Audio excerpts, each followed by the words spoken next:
अपेक्षांसह नव्या वर्षाचं आगमन, भारतासहच जगभरात जल्लोषात नवीन वर्षाचं स्वागत।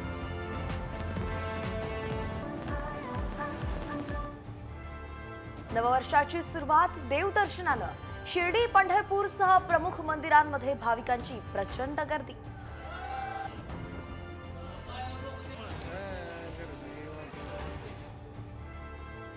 वाल्मिक कराडला 14 दिवसांची पोलीस कोठडी, खंडणी हत्या प्रकरणात केज कोर्टाचा निर्णय।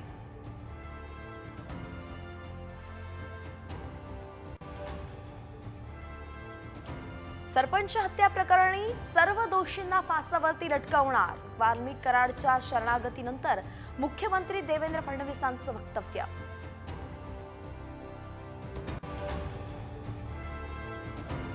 मसाजोगच्या ग्रामस्थांचं आज जलसमाधी आंदोलन, सरपंच संतोष देशमुखांच्या हत्येप्रकरणातील फरार 3 आरोपींना अटक करण्याची मागणी।